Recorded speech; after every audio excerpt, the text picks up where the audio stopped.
الحمدللہ رب العالمین والصلاة والسلام علی سید الانبیاء والمرسلین وعلی آلہ وصحبہ اجمعین اما بعد۔ اللہ تعالیٰ کے فضل و کرم سے الندوہ کے نام سے ایک ویب سائٹ چینل شروع کیا جا رہا ہے، اور یہ اسٹوڈیو جو آپ دیکھ رہے ہیں آج اس کا آغاز ہے۔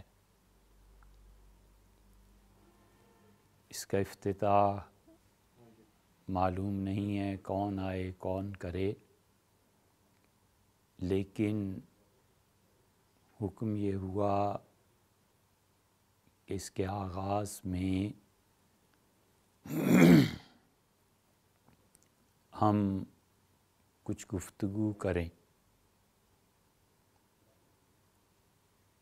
اللہ تعالیٰ کا بہت ہی احسان ہے کہ اگر وہ نشریاتی اداروں میں سے ایک بہت معمولی سی یہ کاوش اپنے ہاں قبول کر لے اور برکت سے نوازے، اور اللہ تعالیٰ کی طرف سے جب برکات نازل ہوتی ہیں تو وہ کم چیز میں اضافہ کر دیتا ہے، تھوڑی چیز کو بڑھا دیتا ہے، اور اس کا فضل اور اس کی برکات وہ کسی حد و حساب میں حتیٰ کہ انسانوں کی عقل میں بھی نہیں آتی۔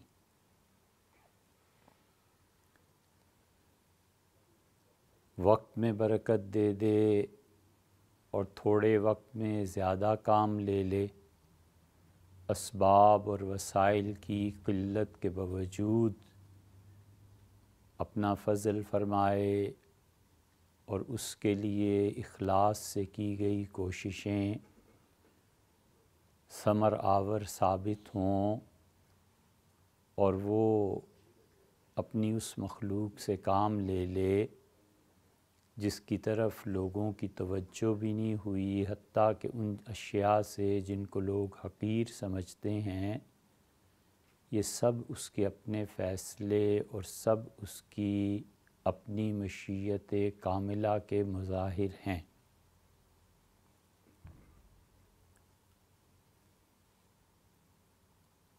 اس کی ذات ہر طرح سے تعریف کی مستحق ہے۔ استحقاق اور مستحق ہونا کسی چیز کا دونوں میں فرق ہے۔ انگلش میں ڈیفیکٹو اور ڈیجورو جس معنی میں استعمال ہوتا ہے، اللہ کی ذات پاک ہر اعتبار سے توصیف اور ثنا کے قابل ہے۔ وہی ہے جس نے یہ چاہا کہ وہ جانا جائے اور اپنی مخلوق کو پیدا کیا، اور اسی کی ذات ہر چیز پر قدرت رکھتی ہے، اور اس نے انسانوں کو یہ بتایا کہ وہ کس راہ پر چلیں، اور اللہ کی محبت، پھر اس کی معرفت، اور یہ دونوں چیزیں جب اس کی خشیت کے تحت آ جائیں تو وہ صحیح چیز ہے۔ اللہ کا خوف نہ رہے اور اللہ کی محبت اپنی حدود سے متجاوز ہو جائے تو اس کا مطلب یہ ہے کہ یہ آدمی اب رہنمائی کے قابل نہیں رہا۔ اللہ کی محبت کا غلبہ اس انسان کو لوگوں کی رہنمائی سے معذور کر دیتا ہے۔ اللہ تعالیٰ کی محبت کا اتنا غلبہ ہو جائے کہ وہ اس نظریے کے تحت جو اس کی ذات میں ڈیولپ ہوا ہے اسے اس نظریے سے دور کر دے جو حقیقت میں کتاب و سنت سے ماخوذ ہوتا ہے، تو یہ آدمی اپنی جگہ پہ چاہے کتنا ہی مرحوم و مغفور ہو اور اللہ اسے جنت میں بھی لے جائے اور اللہ اس پہ رحمت بھی کرے اور خدا اس کے جذبے کی قدر بھی کرے، لیکن وہ لوگوں کی رہنمائی کے قابل نہیں ہوتا۔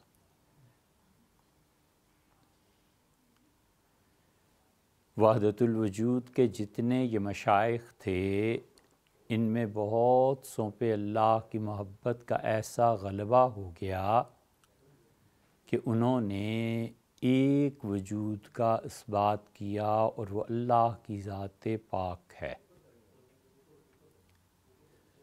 اور اس محبت کے غلبے میں ان کی اپنی طبیعت ایسی بن گئی، اتنی نرمی آ گئی، اتنی زیادہ طبیعت اور مزاج میں سیلانی آ گئی کہ جن چیزوں کو کتاب و سنت نے منع کیا تھا، انہوں نے اس جذبے کے تحت لوگوں سے کہا اس میں بھی کوئی حرج نہیں اور اس میں بھی کوئی حرج نہیں، تو اپنے طور پہ کتنے ہی نیک نیت، صالح اور اچھے ہوں، ہم ان کی بے ادبی بھی نہیں کرتے، ہم بالکل اس طریقے پہ نہیں چلنا چاہتے، لیکن اللہ ان کے لیے سند بھی نازل فرما دے کہ اللہ نے ان کی بخشش کر دی، تو بھی وہ کسی قانون اور قاعدے کے تحت ہیں۔ یہ نہیں کیا جا سکتا کہ اللہ کی محبت جس کا ان پر غلبہ ہے اس کو عذر بنا کر ہم یہ کہیں کہ شریعت کی حدود توڑ دی جائے۔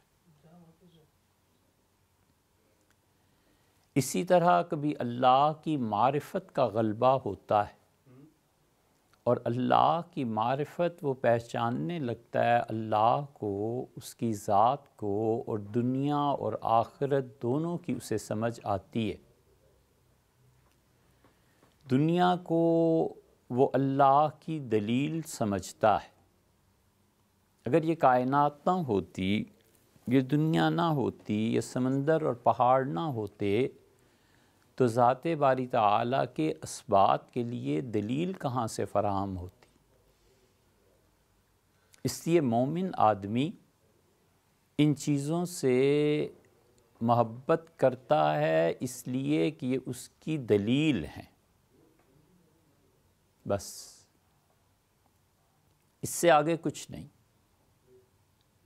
کہ دنیا اور اس میں جو کچھ بنایا ہے یہ اللہ کی صفت قدرت اور اللہ کی طرف رہنمائی کے لیے یہ کام آتی ہیں چیزیں۔ انسان فلسفی عقل مند اس سے استدلال کرتا ہے، اور آخرت وہ اللہ کے فضل کا ظہور ہے، اللہ کے کرم کا اور عدل کا، اور اگر وہ نہ ہوتی اور اگر اس کو نہ مانا جائے تو پھر اللہ کی ذات پاک معاذ اللہ بے معنی ہو جاتی۔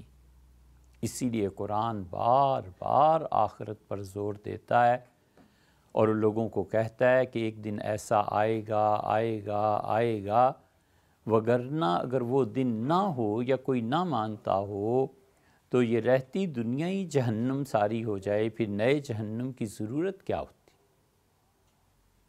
جو لوگ آخرت کو نہیں مانتے اور قیامت کو نہیں مانتے، انہوں نے اللہ کی اس دنیا کو بارہا باقی انسانوں کے لیے جہنم بنایا۔ اس لیے آخرت اس کا معنی جانا عقلاً بھی ضروری ہے اور شرعاً تو ہے ہی ہے، اور اللہ بار بار اس کا ذکر کرتا ہے تاکہ لوگوں کو یہ اطمینان رہے کہ ایک دن انصاف ہو جائے گا۔ دنیا میں کبھی بھی انصاف نہیں ہوتا، کوئی انصاف نہیں کر سکتا، حتیٰ کہ اگر آپ مثبت طریقے پر سوچیں اور ہم اپنے ذہن کو خام خواہ کے فتووں سے محفوظ رکھیں تو حضرات انبیاء علیہ السلام بھی جو انصاف کرتے ہیں وہ شہادتوں اور گواہیوں کی بنیاد پر انصاف کرتے ہیں۔ اور شہادت اور گواہی اگر انہیں جھوٹی مل جائے تو اس جھوٹ کو کس دلیل سے رد کریں؟ جو ان کے سامنے ہے انہوں نے تو اسی پہ انصاف کرنا ہے۔ اسی لیے حضرت رسالت پناہ صلی اللہ علیہ وسلم نے ایک چور کا ہاتھ کاٹنے کا ارادہ فرما لیا، وہ چور نہیں تھا۔ گواہیاں اس کے خلاف اتنی مضبوط تھیں کہ اگر خدا کی وحی درمیان میں نہ آتی تو اس شخص کا ہاتھ کٹ جاتا، اور اللہ نے پھر پوری آیات نازل کیں، اور اللہ نے فرمایا وَلَا تَقُل لِّلْخَائِنِينَ حَسِيبًا، اور اے نبی صلی اللہ علیہ وسلم آپ ان لوگوں کو جنہوں نے آپ کے سامنے جھوٹ بولا ہے، جو خائن ہیں، جن میں دیانتداری نہیں ہے، ان کی طرف نہ جائیں۔ تو وہ انصاف جو تھا وہ دلائل کی بنیاد پہ فراہم ہونا تھا نا، وہاں دلائل غلط پڑ گئے، اب کیا کرتے؟ اور اسی وجہ سے حضرت سعد رضی اللہ عنہ کی زمین پر جب قبضہ ہوا ہے تو رسول اللہ صلی اللہ علیہ وسلم نے فرمایا کہ گواہ نہ تمہارے پاس ہیں نہ یہودیوں کے پاس ہیں، قسم اٹھاؤ۔ انہوں نے اللہ کے نام کے احترام میں قسم اٹھانے سے کچھ ہچکچاہٹ کا اظہار کیا، اور ساتھ ہی یہ عرض کیا کہ اللہ کے رسول یہ قسم اٹھا لیں گے یہودی۔ تو آپ نے فرمایا سعد تم جانتے نہیں ہو، اللہ کی قسم جسے میں کوئی چیز دے دوں گا جھوٹی گواہیوں کی بنیاد پر تو جہنم کی آگ کے علاوہ مجھ سے کیا لے گا؟ اس لیے اللہ ہے جو در حقیقت عدل کرنے والا ہے، اور عدل بہت بڑی چیز ہے۔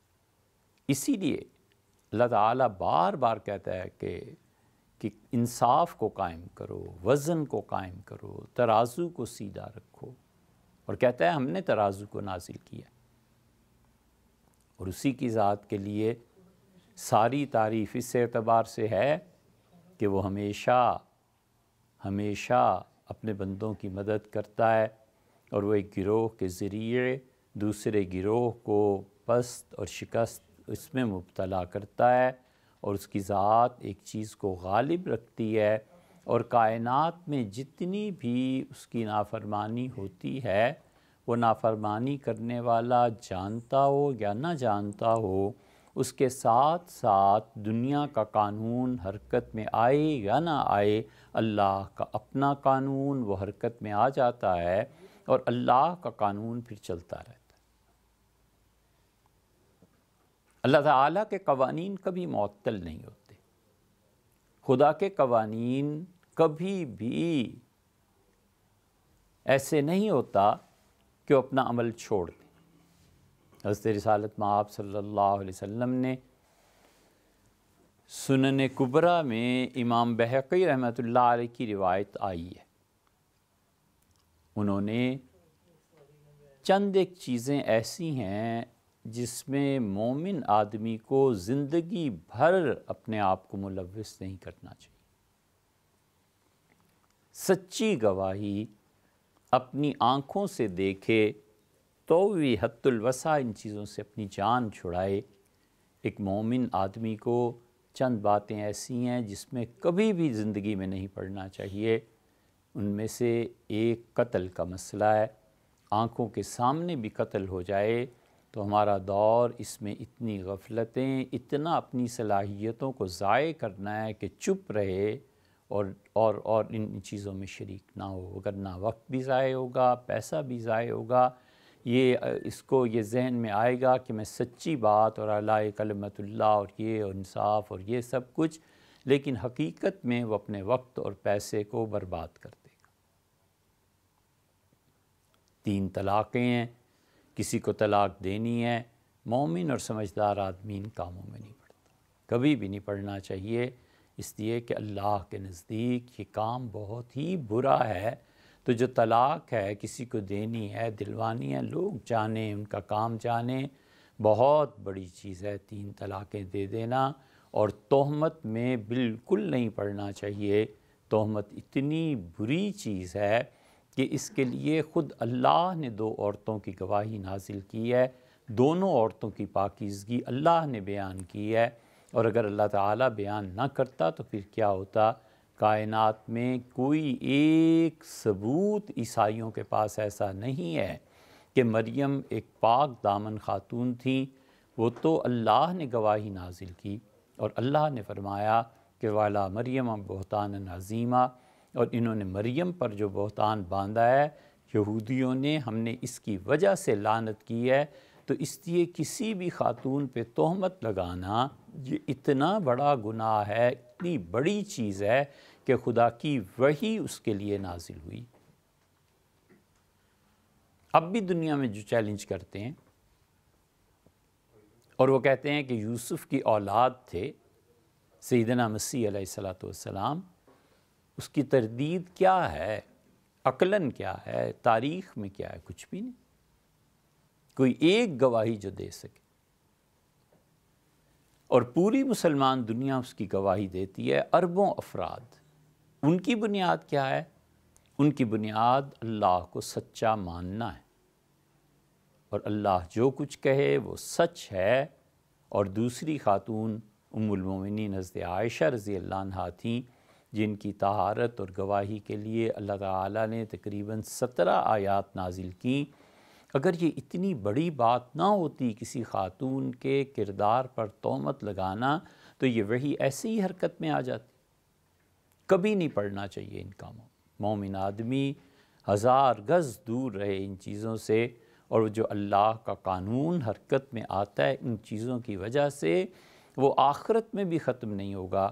حضور صلی اللہ علیہ وسلم نے فرمایا، سنن کبریٰ بہقی میں آتا ہے کہ کوئی عیسائی اور یہودی عورت پر بھی تہمت لگائے گا، ان احادیث کا خلاصہ یہ ہے کہ اگر اسے دنیا میں اس تہمت پہ سزا نہیں ملی تو جہنم کی آگ سے اتنے کوڑے اسے لگائے جائیں۔ اس لیے اللہ عدل کرنے والا، انصاف کرنے والا، اپنے بندوں کو معاف فرمانے والا، علم، حیات، قدرت، سمع، بصر، کلام، ارادہ، تکوین، ایسی عالی شان صفات بس اسی کی ذات پاک کے ساتھ ہیں، اس کے علاوہ کہیں نہیں۔ زندگی اس کے قبضے میں ہے اور موت بھی اس کے قبضے میں ہے۔ کئی دنیا میں حیات کے متمنی تھے اور خدا نے موت طاری کر دی، اور کئی جن کے لیے دنیا بھر موت کی تمنائیں کرتی رہی، اللہ نے اس دنیا کو آزمائش میں مبتلا کیا۔ اس کی کیا حکمتیں ہیں، اس کا کیا ارادہ ہے، وہ کیوں ایسے کرتا ہے، کوئی نہیں ہے جو اس سے پوچھ سکے، اور وہ ایسا ہے جو پوچھتا ہے احتساب ہے اس کے ہاں، اور اس کا حق بنتا ہے۔ اس لیے ہر آن، ہر لمحہ مومن آدمی اللہ کی تعریف کرتا ہے، اور وہ در حقیقت مومن کی شان تو یہ ہے کہ جس چیز کی بھی وہ تعریف کر رہا ہوتا ہے، اس کے لیے بیک آف دا مائنڈ یہ رہتا ہے کہ یہ در حقیقت اللہ کی تعریف ہے۔ حسن ہے تو اسے اللہ نے پیدا کیا ہے، رنگ ہے اسے اللہ نے پیدا کیا ہے، آواز ہے اسے اللہ نے پیدا کیا ہے۔ وہ ہر چیز میں اپنے پروردگار کی صنعت تصنیع کو دیکھتا ہے کہ اللہ نے کیا چیز بنائی۔ اسی لیے اس نے کرم فرمایا، اور اس کی رحمت کا سب سے بڑا اظہار یہ ہوا کہ اس نے انسانوں کی رہنمائی کے لیے عقل کو پیدا کیا۔ اگر وہ عقل کو پیدا نہ کرتا اور انسانوں میں عقل نہ ہوتی اور انسانوں میں شعور نہ ہوتا تو یہ دنیا کس بنیاد پر چلتی؟ اس لیے انسانوں کو عقل سکھائی، سوچنا سمجھنا سکھایا۔ اسی لیے حضرت رسالت پناہ صلی اللہ علیہ وسلم نے جو فرمایا ہے کہ جنت میں لوگوں کے درجات ان کی عقل کے موافق ہوں گے، تو یہ بہت بڑی چیز ہے کہ کون انسان کس موقع پہ عقل سے کام لیتا ہے، اور بہت آسان مثالوں سے بات واضح کی جا سکتی ہے۔ اب ایک آدمی ہے، بارش شروع ہو گئی، نماز کے لیے جاتا ہے، راستے میں چینٹے پڑ جاتے ہیں، پھر وہ سوچتا ہے کہ فقہا نے لکھا ہے کہ راستے کے چینٹے یہ پاک ہوتے ہیں، نماز پڑھ لیں، بس کوئی بات نہیں ہے۔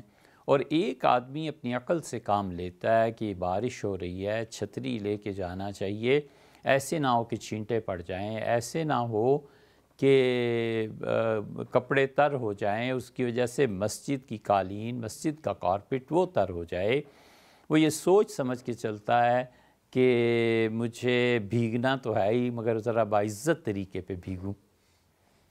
تو یہ جو عقل کا اس نے استعمال کیا ہے، یہ اسے اللہ کا قرب دلائے گا کہ اس نے ایک اچھی چیز کا سوچ سمجھ کے انتخاب کیا.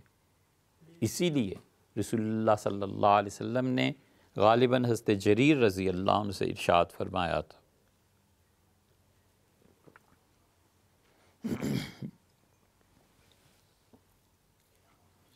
حضرت جریر رضی اللہ عنہ بالکل آخر پہ حیات طیبہ کے مسلمان ہوئے، اور رسول اللہ صلی اللہ علیہ وسلم نے یہ واحد آدمی ہیں جنہوں نے دعویٰ کیا اور انہوں نے کہا کہ رسول اللہ صلی اللہ علیہ وسلم اپنی حیات طیبہ میں جب بھی مجھ سے ملے ہیں ہمیشہ مسکرائے، ہمیشہ مجھے دیکھ کے خوش ہوئے، اور کوئی نہیں یہ کہہ سکا. یہ وہ واحد تھے. انہوں نے کہا میرے ساتھ یہ ہوا ہے کہ جب بھی میں حاضر ہوا ہوں حضور صلی اللہ علیہ وسلم مجھے دیکھ کر مسکراتے تھے. اور جریر رضی اللہ عنہ نے کہا حضور صلی اللہ علیہ وسلم نے فرمایا مجھ سے کہ 2 باتیں ہیں تمہاری بہت اچھی لگتی ہیں مجھے. میں نے کہا اللہ کے رسول کیا؟ آپ نے فرمایا کہ ایک تو تم میں جو برداشت کی قوت ہے نا، یہ بہت غیر معمولی، بہت بڑی چیز. آدمی عقل سے سوچتا ہے. دلیر اور بہادر آدمی ایک دم غصے میں نہیں آ جاتا.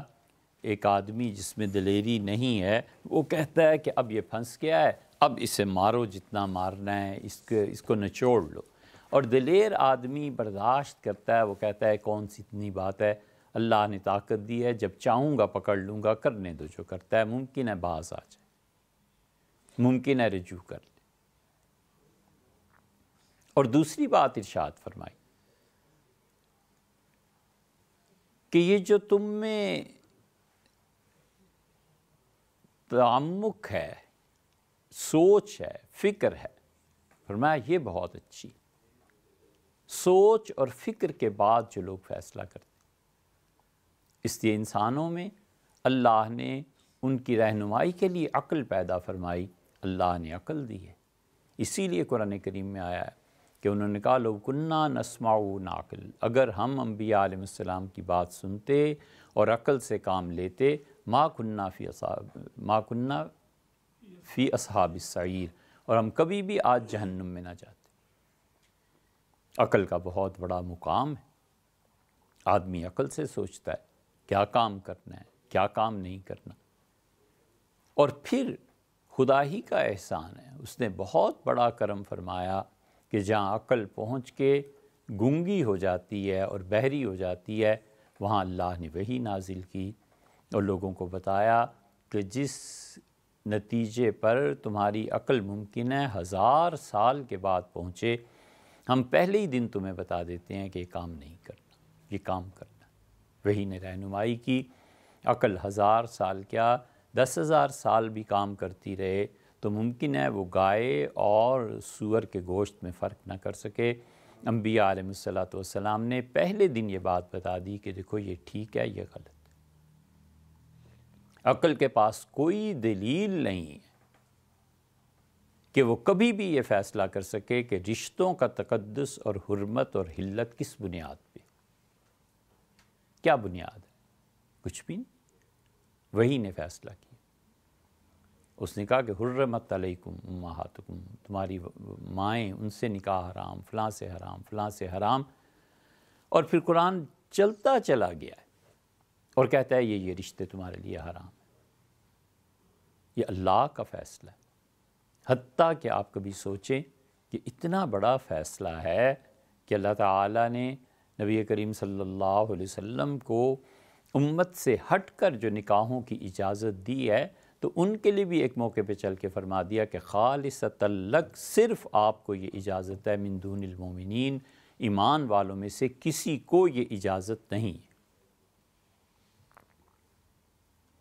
یہ فیصلہ کیا. اسی لیے سیدنا ابو بکر رضی اللہ عنہ کے زمانے میں ایک آدمی نے ام المومنین حضرت عائشہ رضی اللہ عنہ کے لیے رشتہ بھجوا دیا تھا۔ حضرت ابو بکر رضی اللہ عنہ نے کہا اسے کہو باز آ جائے، خبردار یہ بات کبھی اس نے سوچی بھی اور کوئی بات آئندہ میں نے سنی میں اسے آگ میں ڈال دوں گا۔ اسے پتہ نہیں ہے۔ اللہ نے فرمایا کہ وَأَزْوَاجُهُ أُمَّهَاتُهُمْ، اور نبی صلی اللہ علیہ وسلم کی بیویاں اس امت کی مائیں ہیں۔ تو کیا اس نے اس آیت کو نہیں سوچا؟ اور جو بھیجنے والے تھے رشتہ، انہیں آیت نہیں تھی ذہن میں، نہیں خیال آیا۔ ہو جاتا ہے کبھی آدمی کو کوئی بات بھول جاتی ہے، انہیں خیال ہی نہیں آیا۔ تو حضرت ابوبکر رضی اللہ عنہ نے سختی سے اس بات سے منع فرمایا، نوٹس دیا اس کا۔ تو اس لیے عقل بہت جگہوں پہ پہنچ کے کچھ کام نہیں کر سکتی، خدا کی وحی اس کا ہاتھ پکڑتی ہے۔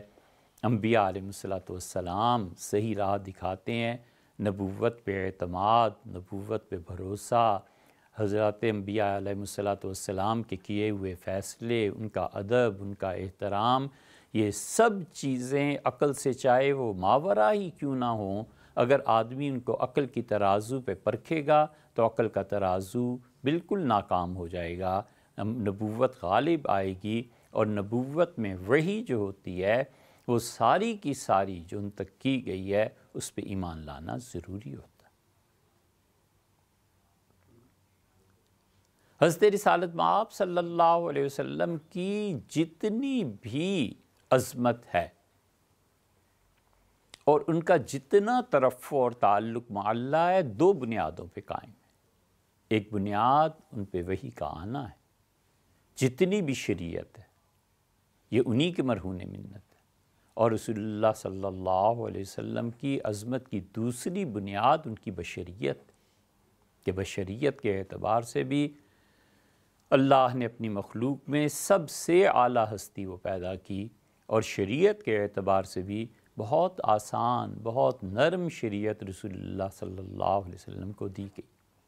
اسی لیے اللہ کے ان احسانات کے اعتراف میں جن لوگوں کو خدا کی معرفت نصیب تھی، جو لوگ خدا کو جانتے تھے، اس معرفت میں محبت یا معرفت، ان دونوں پہ جو دستخط کرنے والی چیز ہے نا، وہ اللہ کا خوف۔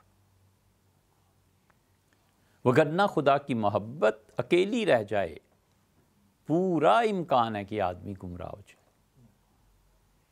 اور اللہ کی معرفت اکیلی رہ جائے، پورا امکان ہے کہ آدمی گمراہ ہو جائے۔ اللہ کا خوف اس محبت کی بھی حد باندھتا ہے، اور اللہ کا خوف اس معرفت کی بھی حد باندھتا ہے، وگرنہ معرفت بسا اوقات ہوتی نہیں ہے، اور شیطان اسے اس چکر میں ڈال دیتا ہے کہ اس وقت عارف باللہ تم سے بڑا کوئی نہیں۔ سعدان رحمۃ اللہ علیہ بہت بڑے محدث تھے، اور جامی نے نفحات الانس میں یہ واقعہ لکھا ہے رحمہ اللہ۔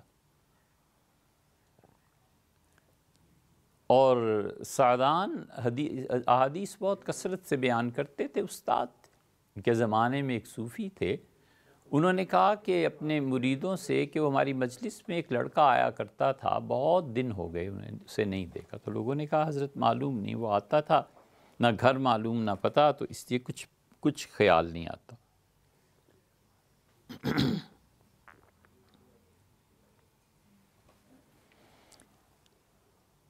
17-18 برس کے بعد پھر وہ آیا، تو انہوں نے پہچان لیا، تو انہوں نے کہا بھی تم پہلے آتے تھے، پھر تم نے آنا چھوڑ دیا، شاید 17 برس ہو گئے، اب آئے ہو۔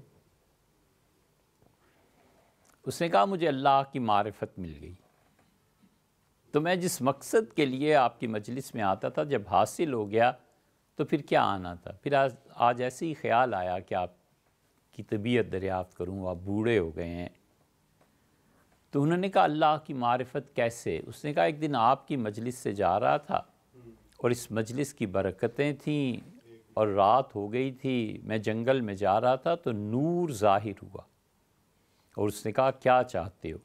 میں نے کہا معرفت۔ اس نے کہا عطا کی گئی، اور تم دیکھتے ہو میں تمہارا پروردگار ہوں۔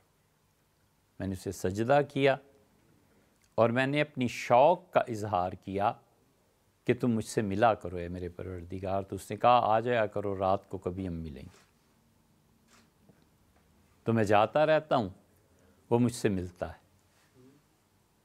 معبود اگر نگاہیں اس کا احاطہ اس دنیا میں کر لیں تو اس آنکھ کی سب سے بڑی مصیبت اور عذاب یہ ہے کہ یہ جس چیز کو گھیر لیتی ہے اس چیز میں باوجود محبتوں کے عیب نکالنے لگتی ہے. اس آنکھ کی مصیبت یہ ہے کہ محبتوں کے باوجود عیب نکالتی ہے. جب عیب نکالنا شروع کر دے گی تو معبود پر اعتماد اٹھ جائے گا. نقائص دیکھے گا نا اس کے. جب نقائص دیکھے گا اپنے معبود میں تو عبادت کی وجہ سے جو انکساری اور عاجزی طبیعت میں آنی چاہیے تھی، جس فرعونیت کو ٹوٹنا چاہیے تھا، یہ عبادت کا خاصہ ہے، وہ پیدا نہیں ہوگی.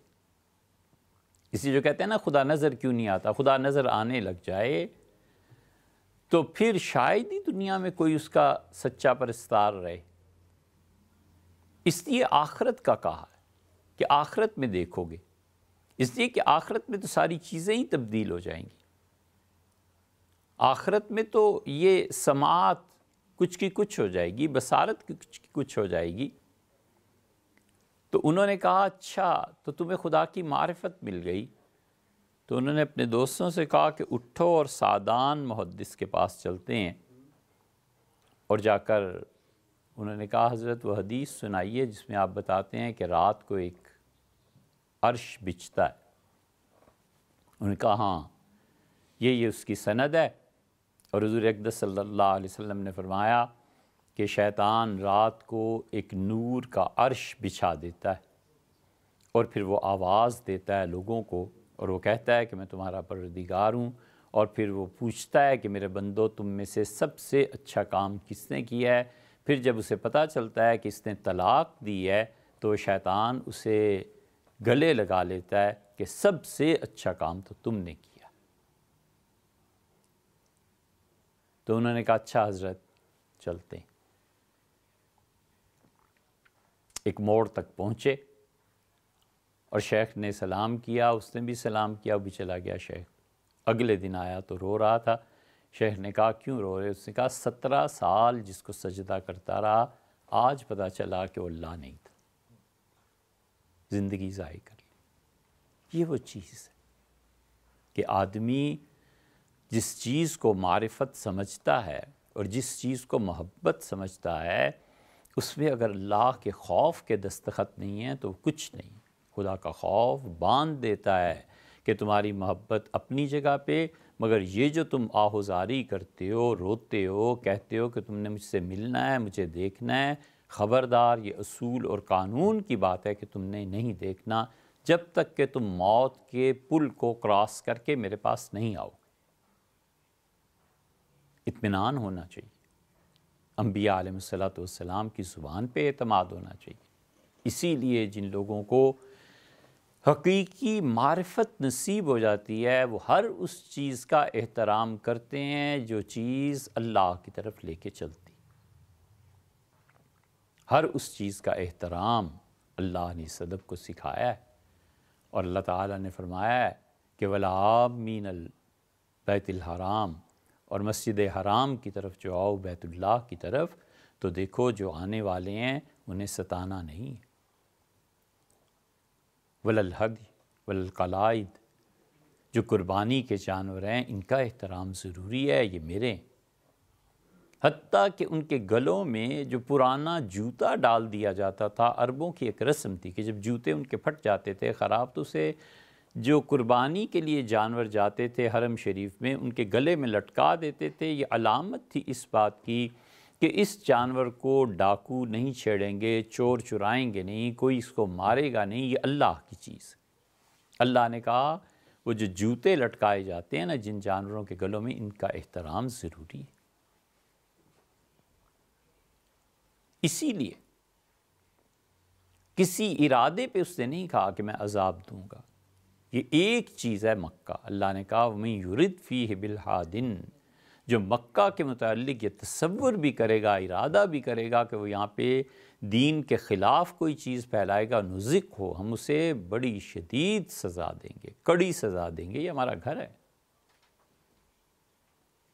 حسین ابن علی رضی اللہ عنہما وہ یزید کے خلاف چلے، اور حج کے دنوں ہی میں چلے، شعبان میں چلے تھے وہاں سے مدینہ منورہ سے، اور پہنچے ہیں یہاں تو یہاں پر حج ہی کے دن آ گئے تھے، اور حج ہی کے دنوں میں انہوں نے مشورہ کیا اور حج کو چھوڑ کر پھر وہ چلے ہیں یزید کے خلاف، چلے ہیں 7 ذی الحج کو، 6 کو، کچھ ایسے ہی حج کے عین ایام میں وہ چلے۔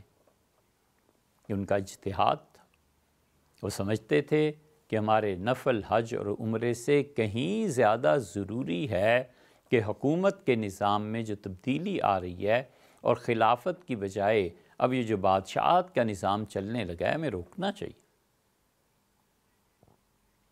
عبداللہ ابن عباس رضی اللہ عنہ سے مشورہ کیا۔ ابن عباس رضی اللہ عنہ نے کہا کہ اگر حسین مجھے اللہ کے اس گھر کا نہ ہوتا کہ یہاں خدا کے گھر میں ہم بیٹھے ہیں، تو میں اپنی انگلیوں سے تمہارے سر کے بال پکڑ لیتا، نہ جانے دیتا، میں اور تم دونوں شہید ہو جائیں گے۔ مطلب جو بھی اس وقت حکومت کے خلاف اٹھے گا شہید ہو جائے گا۔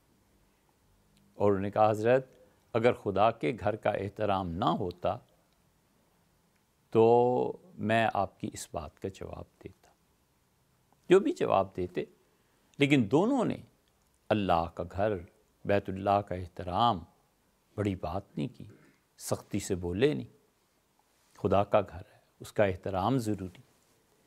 اتنا احترام ان چیزوں کا جن کو دیکھ کر اللہ یاد آتا ہے، اس قدر وہ شدید چیز ہے کہ سعید ابن جبیر رحمۃ اللہ علیہ کہتے تھے میں نے ان بصرہ والوں سے زیادہ خدا کے احترام میں کوئی شہری نہیں دیکھے۔ ان سے پوچھا گیا کیسے؟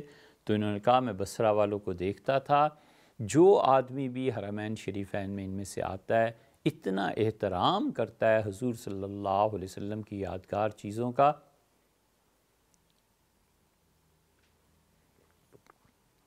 کہ ایک رات میں طواف میں تھا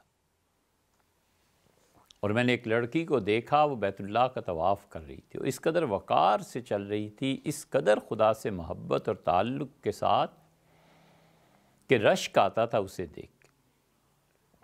پھر میں دیکھتا رہا یہ کیا کرتی۔ اس نے طواف کیا اور طواف کے بعد ملتزم پہ حاضر ہوئی اور اس نے اپنے ہاتھ اٹھائے دعا مانگنے کے واسطے، اور پھر رسول اللہ صلی اللہ علیہ وسلم کا جو قاعدہ اور طریقہ تھا ملتزم کے قریب ہونا، وہ قریب جا کر کھڑی ہوئی اور وہ مانگتی رہی اللہ سے یہاں تک کہ ایک وقت رات کا گزر گیا اور پھر گری اور ختم ہو گئی۔ انہوں نے کہا اللہ کے ساتھ ان اہل بصرہ کا ایسا تعلق ہے کہ میں نے کسی عالم اسلام کے شہر کو نہیں دیکھا کہ اس سے زیادہ کوئی تعلق۔ اللہ کے شاعر ہیں، مقام ابراہیم ہے۔ یہ اس بدبخت نے، حجاج ابن یوسف نے یہ ارادہ کیا تھا کہ مقام ابراہیم پر کھڑا ہو اور کسی چیز کا اعلان کرے۔ محمد بن حنفیہ رحمۃ اللہ علیہ نے اسے ڈانٹ دیا اور کہا بالکل اس حضرت ابراہیم علیہ السلام کے پاؤں پہ اپنا پاؤں نہ رکھے۔ یہ اس ادب اور احترام کے خلاف ہے جو اللہ نے ان چیزوں کا ادب دیا ہے، اور اسی ادب اور احترام جو خدا کا ہے اسی کی ایک شاخ نبوت پر اعتماد ہے، انبیاء علیہ السلام کے فیصلوں پر اعتماد ہے۔ نبوت اور ختم نبوت کو ماننے کا لازمی نتیجہ یہ ہے کہ انسان کے ذہن میں یہ ہر وقت رہنا چاہیے کہ ہمارے مسائل کا حل اس آخری وحی کے علاوہ کہیں نہیں۔ اگر اس وحی نے بیان نہیں کیا تو پھر جو اصول اس نے بیان کیے ہیں ان اصولوں کی روشنی میں اجتہاد ہے، اور اجتہاد میں اس سے بھی باریک بات اللہ تعالیٰ نے کر دی ہے کہ جن لوگوں کو ہر صدی میں اللہ نے پیدا کیا ہے، جو دین میں تجدید کرتے ہیں، بدعات کا رد کرتے ہیں، دین کو پھیلاتے ہیں، یہ لوگ جس چیز کو کہتے ہیں مجدد اور تجدید کرنے والے، ان لوگوں کے ساتھ رہنا، چمٹ جانا اور عدل اور انصاف کے ساتھ ایسی شخصیتوں میں دیکھنا کہ وہ شریعت کے مطابق بات کرتے ہیں، یہ خدا نے ان ساری چیزوں کی گارنٹی خود بھی دی ہے اور نبی صلی اللہ علیہ وسلم نے بھی دی۔ اس لیے اللہ تعالیٰ کی حمد و ثنا کے بعد نبی کریم صلی اللہ علیہ وسلم کی ذات پاک ہے، اللہ کے بعد سب سے بڑی ہستی وہ، اور یہ بالکل واضح رہنا چاہیے کہ رسول اللہ صلی اللہ علیہ وسلم اپنی تمام تر عظمتوں کے باوجود اللہ میں اور ان میں کوئی نسبت اور تناسب اس اعتبار سے نہیں ہے کہ عبادت کا ایک ذرہ بھی رسول اللہ صلی اللہ علیہ وسلم کی طرف آیا اور لوگ ان کی عبادت کریں، کچھ نہیں۔ اللہ کی توحید ہے اور خدا کی توحید، اس پہ قائم رہنا خاص طور پہ یہ ایمان کی شرط ہے کہ خدا کی توحید کو ثابت کرنے کے لیے کبھی بھی کسی کی توہین نہیں کرنی۔ جو لوگ یہ سمجھتے ہیں کہ حضور اقدس صلی اللہ علیہ وسلم کی معاذ اللہ توہین کر کے خدا کی توحید ثابت ہوتی ہے، تو ایسی توحید بھی جہنم کی راہ دکھاتی ہے اور ایسی توہین بھی جہنم ہی کی طرف لے جاتی ہے۔ اعتدال میں رہے۔ نبی کریم صلی اللہ علیہ وسلم کی بشریت اور اللہ کی الوہیت، ان دونوں کو آپس میں کیا ربط ہے؟ کچھ بھی۔ اللہ اللہ ہے اور بندہ بندہ ہے۔ اللہ تعالیٰ کی صفات، اس کی ذاتی چیزیں، وہ بڑے سے بڑے نبی میں بھی خدا کی طرف سے ہی آتی ہیں۔ انبیاء علیہ الصلوۃ والسلام اس کی قدرت نہیں رکھتے کہ وہ حیات کو پسند کریں تو رک جائیں اور مرنے کو پسند کریں تو چل پڑیں۔ وہ بھی فرشتہ آ کے ان سے پوچھتا ہے یا پوچھتا تھا کہ حضرت چاہیں تو چل پڑیں، چاہیں تو اللہ نے آپ کو اختیار دیا۔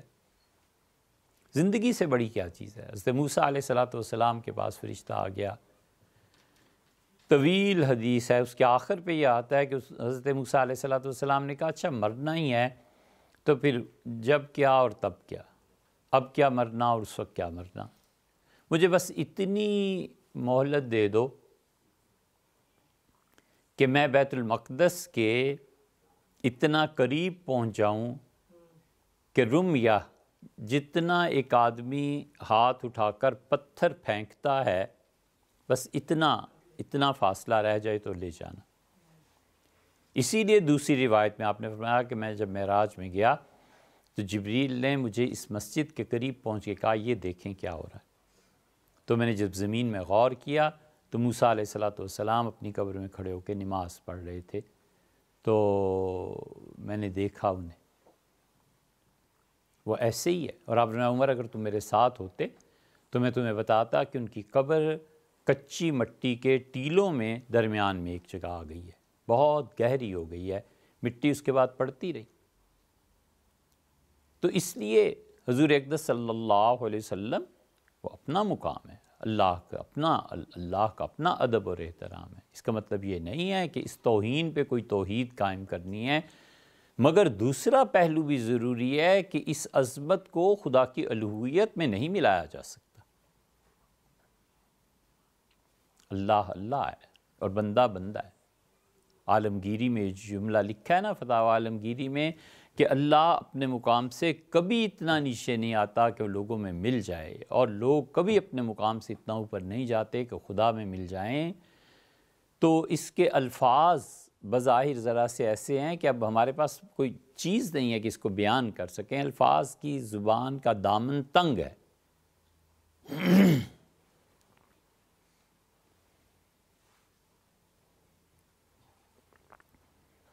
وگرنہ اللہ تعالیٰ کی ذات اس سے بہت بلند و بالا ہے کہ اس کی طرف نسبتوں کا نیچے اوپر دائیں بائیں کا انتساب کیا جائے، لیکن کیا کریں، سمجھنے سمجھانے کے لیے یہی الفاظ استعمال ہونے۔ حضرت رسالت مآب صلی اللہ علیہ وسلم اور تمام انبیاء علیہ الصلوۃ والسلام، ان کی عظمتوں کا اعتراف ضروری ہے، حضور صلی اللہ علیہ وسلم کے احسانات کا اعتراف ضروری ہے۔ حضور اقدس صلی اللہ علیہ وسلم ہی کا احسان ہے، انہوں نے خدا کی توحید کی راہ سجھائی، انہوں نے ہدایت دی، ان پہ اللہ نے پاک کتاب نازل کی، انہوں نے اس کتاب کی تشریح فرمائی، انہوں نے بتایا کہ کون سا راستہ نجات کا ہے اور کون سا راستہ گمراہی کا ہے۔ انہوں نے انسانوں کو جن قوانین نے ظلم سے جکڑ رکھا تھا ان بیڑیوں کو کاٹا، اور انہوں نے پاک اور ناپاک کی تمیز سکھائی۔ انہوں نے بالکل امت کی اس طرح پرورش کی جیسے کوئی مشفق والد اپنی محبت سے چاہنے والی اولاد کی کرتا ہے۔ رسول اللہ صلی اللہ علیہ وسلم سے ہی ہدایت پھیلی، انہی کی نبوت نے ساری کائنات میں ہدایت کا جو ذرہ اور جو شمع بھی نظر آتی ہے وہ در حقیقت بالواسطہ یا بلا واسطہ اسی نور محمدی علیہ السلام اسی ہدایت کے ساتھ منسلک۔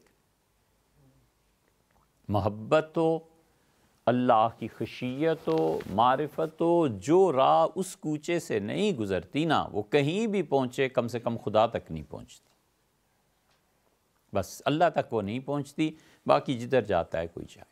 اللہ کی محبت میں، اس کے خوف میں، اس کے ساتھ تعلق میں ہر اس راہ کا اعتبار ہے جو رسول اللہ صلی اللہ علیہ وسلم کے کوچے سے گزرتی ہے، جس پہ ان کی تصدیق کی مہر ثبت۔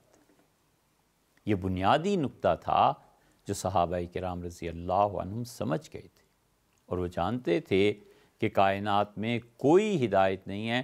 وہ جس طرح خدا کی وحی کو، قرآن کو مانتے تھے، اسی طرح رسول اللہ صلی اللہ علیہ وسلم کی زبان مبارک سے جو نکلتا تھا اسے بھی مانتے تھے۔ ان کے لیے ان دونوں میں کیا فرق تھا؟ کاش کہ اس بات کو وہ جانیں۔ جو لوگ حضرت سیدہ فاطمہ رضی اللہ عنہا کی میراث اور وراثت پر بحث کرتے ہیں کہ ابو بکر رضی اللہ عنہ کے لیے اور حضرت فاطمہ رضی اللہ عنہا کے لیے مسئلہ کیا ہو گیا تھا۔ فاطمہ رضی اللہ عنہا نے اصرار فرمایا کہ آپ وراثت تقسیم کریں، کیونکہ اللہ یہ کہتا ہے قرآن میں کہ عورتوں کے لیے بھی وراثت، اور ابو بکر رضی اللہ عنہ کہتے ہیں کہ فاطمہ، حضور صلی اللہ علیہ وسلم نے خود مجھے منع فرمایا تھا، کہا تھا کہ میری کوئی وراثت تقسیم نہیں ہوگی، ہماری وراثت اس دنیاوی چیزوں میں نہیں چلتی، ہماری وراثت علم میں چلتی ہے، اور جس نے علم سے حصہ پایا اس نے ہماری وراثت کا بہت بڑا حصہ پایا۔ اگر ایک طرف قرآن تھا تو دوسری طرف ڈائریکٹ آرڈر تھا ادھر بھی۔ اسی لیے پھر جب وہ بیمار ہوئی ہیں تو عیادت کے لیے سیدنا ابو بکر رضی اللہ عنہ آئے، اور انہوں نے دروازہ کھٹکھٹایا۔ بتایا گیا کہ حضور اقدس صلی اللہ علیہ وسلم کے بعد سب سے بڑی ہستی خلیفہ رسول اللہ صلی اللہ علیہ وسلم کے، وہ آپ کی عیادت کے لیے آئیں۔ تو انہوں نے صحیح شریعت کے مطابق اپنے شوہر سیدنا علی رضی اللہ عنہ سے کہا کہ کیا انہیں اجازت دی جا سکتی ہے؟ ان کا ہاں، کیوں نہیں۔ حضرت ابو بکر رضی اللہ عنہ آئے، دیر تک باتیں کرتے رہے اور روتے رہے، اور انہوں نے کہا کہ فاطمہ، میں نے اپنے سارے خاندان کو، ساری دولت کو، سارے تعلقات کو، جتنا کچھ میرے پاس زندگی میں تھا، 3 چیزوں پہ قربان کر دیا تھا، ایک اللہ پہ، ایک رسول صلی اللہ علیہ وسلم پہ، اور ایک آپ گھر والے جو تھے۔ مجھے رسول اللہ صلی اللہ علیہ وسلم کی بیٹیاں، یہ سب لوگ اتنے اچھے لگتے رہے ہیں تم اہل بیت کہ میں نے سب کچھ تم پہ قربان کیا۔ فاطمہ رضی اللہ عنہ ایک لفظ نہیں بولی، کہا آپ سچ کہتے۔ یہی وجہ تھی کہ جب وہ بیماری نے شدت پکڑی ہے تو حضرت علی رضی اللہ عنہ نے درخواست کی کہ وہ زیادہ بیمار ہو گئی ہیں، تو حضرت ابو بکر رضی اللہ عنہ کی اہلیہ اسماء آئیں، اور اسماء نے ہی ان کو تیمارداری اور آخری وقت میں سنبھالا، اور پھر غسل بھی انہوں نے دیا۔ یہ اعتماد تھا ان کا۔ تو اس لیے رسول اللہ صلی اللہ علیہ وسلم، ان کے اتنے احسانات ہیں، کافروں تک پہ ان کے احسانات۔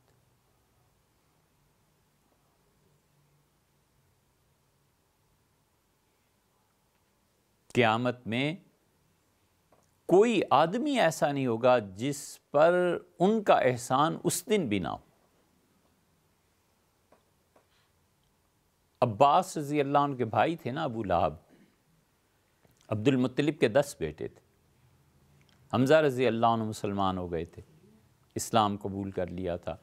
عباس رضی اللہ عنہ نے اسلام قبول کر لیا تھا۔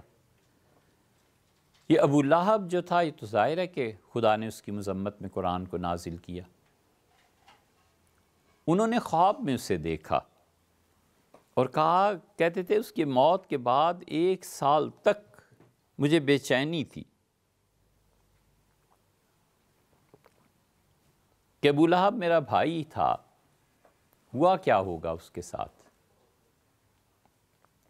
1 سال تک میں سوچتا رہا، پھر میں نے ایک دن اسے خواب میں دیکھا اور میں نے اسے دیکھا وہ جہنم میں۔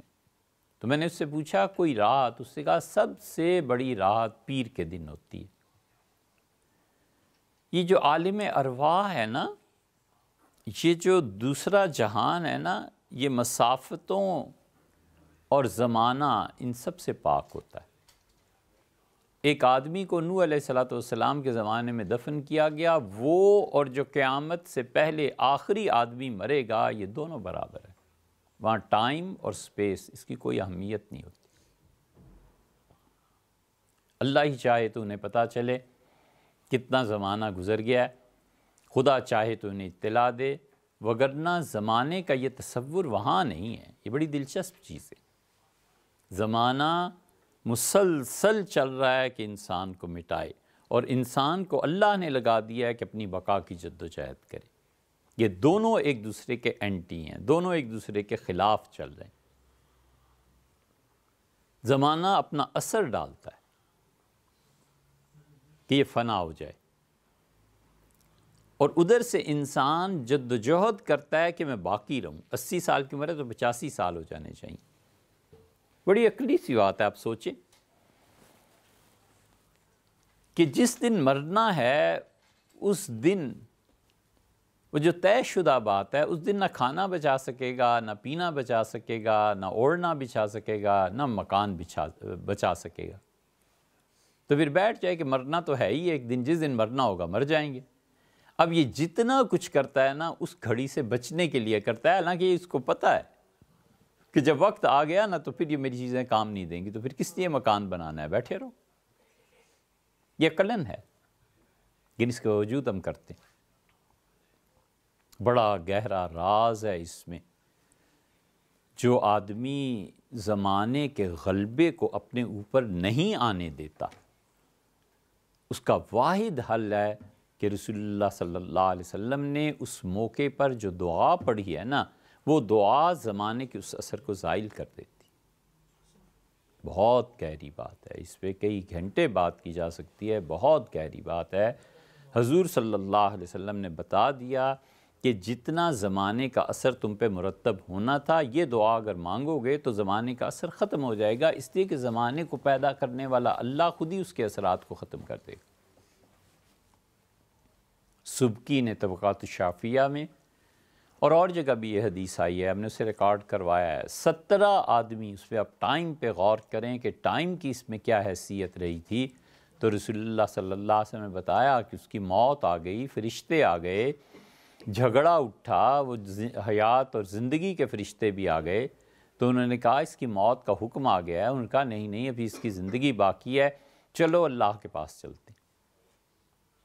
تو اللہ تعالیٰ نے حیات اور زندگی کے فرشتوں کو کہا کہ زندگی باقی۔ موت والے چپ ہو گئے، اور اللہ تعالیٰ نے فرمایا موت کا حکم میں نے ہی دیا تھا، یہ میری ہی تقدیر تھی، مگر اس نے جو صدقہ کیا تھا نا، اس نیکی نے، صدقے نے ہاتھ جوڑ دیے، یعنی محاورہ میں ہاتھ جوڑ دیے اور کہا اے خدا اس کو زندگی دے دے۔ ہم نے کہا ہم تمہیں رد نہیں کرتے، تم اچھی چیز ہو صدقہ، ہم نے زندگی دے۔ اس لیے یہ جو ٹائم اور سپیس اور یہ جو چیزیں ہیں، یہ رسول اللہ صلی اللہ علیہ وسلم کے ہاں پہنچ کر ان کی حیثیت کیا بن جاتی ہے نبی کریم صلی اللہ علیہ وسلم ان سب چیزوں سے آگاہ تھے، بڑے بڑے فلسفی زندگی جن میں ان کی بیت گئی اور مسائل کو حل نہیں کر سکے، حضرت رسالت پناہ صلی اللہ علیہ وسلم کا ایک ایک جملہ سمندر بہا دیتا ہے۔ ان قطروں، جن قطروں کے لیے فلسفی اور عقلمند ترستے رہے، وہاں سمندر کی تعداد میں موجود ہے۔ اسی لیے صحابہ کرام رضی اللہ عنہم اس نقطے کو جانتے تھے، اور خدا نے ان پہ کھول دیا تھا کہ یہ واحد ہستی ہے جس کے راستے اور جس کے کوچے سے گزرنے والی ہر راہ اللہ کی طرف جاتی۔ اب سیدنا عمر رضی اللہ عنہ کو نہیں دیکھتے؟ کتنے ہی مواقع ایسے ہیں رسول اللہ صلی اللہ علیہ وسلم، عمر یہ ٹھیک نہیں ہے، اور کتنے ہی مواقع ایسے ہیں جن پہ وہی نازل ہوئی کہ عمر سچ کہتے ہیں۔ یہ ساری چیزیں حضرت رسالت پناہ صلی اللہ علیہ وسلم کے احسانات ہیں اس امت پہ۔ اتنی محبت تھی، اتنا تعلق تھا کہ جب قبر میں لٹا کر یہ باہر نکلیں تو حضرت مغیرہ رضی اللہ عنہ کہتے تھے کہ میں آخری آدمی ہوں جو حضور صلی اللہ علیہ وسلم سے جدا ہوا ہوں۔ ان سے پوچھا گیا کیسے؟ تو انہوں نے بتایا کہ تجہیز و تکفین، تدفین، یہ پہلا حق اہل بیت کا بنتا تھا، گھر والوں کا۔ تو سیدنا علی رضی اللہ عنہ نے قبر میں لٹایا، 4 آدمی اترے، ایک مہاجرین کا نمائندہ، ایک انصار کا نمائندہ، ایک سیدنا علی رضی اللہ عنہ خود، اور ایک حضور صلی اللہ علیہ وسلم کے نوکر تھے، غلام تھے، صوبان۔ تو انہوں نے کہا کہ زمین گیلی ہے۔ پھر کہا گیا کہ حضور صلی اللہ علیہ وسلم کا انتقال جس پہ ہوا ہے وہ بچھونا لاؤ، وہ بچھایا گیا اور آپ کو لٹایا گیا۔ مغیرہ رضی اللہ عنہ کہتے تھے میں نے سوچا کہ کوئی صورت ایسی ہو سکتی ہے کہ میں حضور صلی اللہ علیہ وسلم سے ملنے والا آخری آدمی بن جاؤں، تو میں نے اپنی انگوٹھی پھینک دی جان بوجھ کے۔ جب سب باہر آ گئے تو میں نے علی رضی اللہ عنہ سے پوچھا کہ میری انگوٹھی میں لے لوں؟ انہوں نے کہا لے لو۔ پورے عربوں کی سیاست سیدنا معاویہ، مغیرہ اور عمر بن العاص رضی اللہ عنہ، یہ 3 دماغ چوٹی کے سیاستدان تھے، کمال تھا، ذہین بھی بہت تھے۔ تو مغیرہ رضی اللہ عنہ نیچے اترے اور کہتے تھے میں نے اپنی انگوٹھی اٹھائی اور آخری مرتبہ حضور صلی اللہ علیہ وسلم کے کفن پہ اپنا ہاتھ رکھا، میں آخری آدمی تھا جو ان سے جدا ہو۔ یہ چیزیں محبت کے علاوہ کون سکھا سکتا ہے؟ یہ چیزیں تعلق کے علاوہ کون سکھا سکتا ہے؟ اس محبت کا یہ عالم تھا کہ عمر بن العاص رضی اللہ عنہ سے کسی نے پوچھا تو انہوں نے کہا میں عمر بھر رسول اللہ صلی اللہ علیہ وسلم کا چہرہ مبارک نہیں دیکھ سکا۔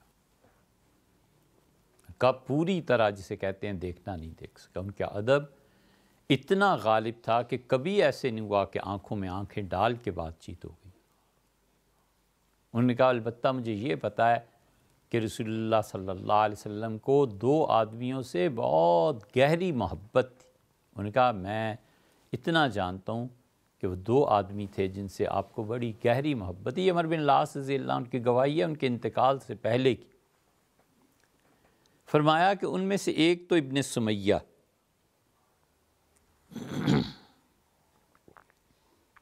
سمیہ کے بیٹے، یاسر رضی اللہ عنہ کے بیٹے عمار،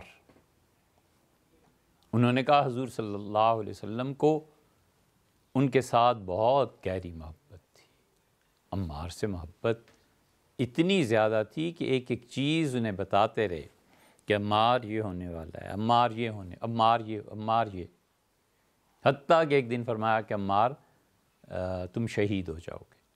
پھر فرمایا میں تمہیں بتاؤں آخری چیز جو تم پیو گے؟ تو انہوں نے کہا ضرور۔ آپ نے فرمایا کہ تمہارا نوکر غلام دودھ میں پانی ملائے گا اور پھر تم جہاد کے لیے جا رہے ہوگے اور تمہیں روک کے پلائے گا، بس آخری چیز ہے جو تم پیو گے۔ عمار ابن یاسر رضی اللہ عنہ کی عمر 80 برس سے زیادہ ہو گئی تھی۔ صفین میں وہ نکلے ہیں۔ سیدنا علی رضی اللہ عنہ کے لشکر میں جھنڈے کے تلے وہ تھے۔ تو انہوں نے جب نکلنے کا ارادہ کیا تو ان کے نوکر نے روکا اور اس سے کہا یہ دودھ پی لیں۔ پوچھا پانی اس کا ملایا، تو عمار رضی اللہ عنہ نے کہا اچھا خدا حافظ، یہ آخری چیز ہے جو میں پی رہا ہوں، مجھ سے یہی فرمایا تھا کہ آخری چیز تم یہ پیو گے۔ یہ حضور صلی اللہ علیہ وسلم کا عالم تکوینیات کا کشف، ان کا علم، ان کے علم کے کیا کہنے۔ بڑی بے ادبی کی باتیں معلوم ہوتی ہیں کہ کوئی آدمی حضور اقدس صلی اللہ علیہ وسلم کے علم کی گہرائی اور گہرائی کو ناپنے لگے۔ اللہ کے علم کے بعد جو غیر متناہی ہے، متناہی جتنے ہیں، سب سے زیادہ علم اللہ نے حضور صلی اللہ علیہ وسلم کو دیا تھا۔ لوگ جانتے نہیں کہ کتنی چیزیں ہیں جو انہوں نے ارشاد فرمائیں اور اب تک کام آ رہی ہیں۔ علامہ اقبال کہتے تھے میں جب فرانس گیا تو وہاں جو سب سے بڑا فلسفی تھا اس سے ملا، اور جب زمانے پہ میری اور اس کی گفتگو ہوئی تو میں نے کہا کہ ہمیں حضور صلی اللہ علیہ وسلم نے بتایا ہے کہ زمانے کو برا نہیں کہنا، اللہ نے کہا ہے میں ہی زمانہ ہوں۔ تو اٹھ کھڑا ہوا، گلے سے لگا، کہنے لگا ہیں یہ کہا ہے؟ میں نے کہا ہاں یہ کہا۔ عالم امر ہے سارا، اور یہ عالم امر انسان کی عقل سے ماورا ہے، انسان کی روح، یہ زمانہ، یہ مسافتیں، یہ عدد، ایک گلاس یہ ہے، ایک گلاس یہ ہے، دونوں کو جمع کریں تو دو ہو جاتے ہیں۔ خود یہ دو کیا چیز ہے؟ یہ سب چیزیں انسان کی عقل سے ماورا ہیں، عقل اسے حل ہی نہیں کر سکتی کہ دو کیا ہے، عدد ہے نا۔ اور ممکن ہے انسان کی عقل اور زیادہ کچھ ہو جائے تو کہے ایک اور ایک تین ہوا کرتے ہیں، دو نہیں ہوا کرتے، پھر کیا ہوگا؟ سماعت ہے، انسان سنتا ہے آواز کو، کیا سننے کے اور ذرائع بھی موجود ہیں؟ یہ اب ایک دوسرا ایجاد ہو گیا ہے، یہ موبائل فون، یہ سننے کا ہی ایک طریقہ ہے۔ آواز جا کر ٹکراتی ہے کان کے پردوں سے اور پھر وہ اپنی صورت اختیار کر لیتی ہے الفاظ کی، وگرنہ یہ تو مطلقاً ایک ساؤنڈ ہے۔ اب دنیا میں کتنے طریقے ہیں، اس کائنات میں بے شمار طریقے ہیں، اور انسان ابھی تک دو ہی ایجاد کر سکا، ایک یہ اور ایک یہ۔ ممکن ہے کوئی دن آئے جب ٹائم اور سپیس میں انسان جائیں گے تو ممکن ہے ایک اور ایک دو کی بجائے تین وہ بنانے لگیں، پھر اس وقت کی جو سائنس اور جو فلسفہ ہوگا وہ کہے گا یہ ٹھیک ہے، آج سے پہلے دنیا پہ یہ راز نہیں کھلا۔ حضرت رسالت مآب صلی اللہ علیہ وسلم سے تعلق، ان کی تعریف، ان کے حقوق کو پہچاننا، ان کی تعظیم، ان پہ سلام بھیجنا، یہ سب کی سب چیزیں ایسی ہیں جو ہم اہل السنہ کے عقیدے کے مطابق ان پہ پیش کی جاتی۔ اہل السنہ تو اہل السنہ ہیں ہی۔ شیخ الاسلام ابن تیمیہ رحمۃ اللہ علیہ نے اپنے فتاویٰ میں دو جگہ پر، خاص طور پہ ہم نے اس پہ نشان لگایا ہوا ہے، دو جگہ پر انہوں نے کہا کہ امت کے اعمال رسول اللہ صلی اللہ علیہ وسلم کے سامنے پیش کیے جاتے۔ بڑے بڑے محدثین اور بڑے بڑے لوگ وہ ان چیزوں کو خیال میں رکھتے تھے۔ حمزہ ابن محمد یہ بہت بڑے محدث تھے، حدیث کی کتابوں میں کئی جگہ ان کا نام آتا ہے۔ وہ کہتے ہیں مجھے بڑی تمنا تھی کہ حضور صلی اللہ علیہ وسلم کو کبھی خواب میں دیکھوں، تو میں نے ایک دن زیارت ہوئی تو رسول اللہ صلی اللہ علیہ وسلم نے مجھ سے ذرا سا چہرہ مبارک دوسری طرف کو کر لیا۔ میں نے کہا اللہ کے رسول مجھ سے کوئی غلطی ہوئی ہے؟ آپ نے فرمایا غلطی یہ عتاب ہے، یہ محبت ہے۔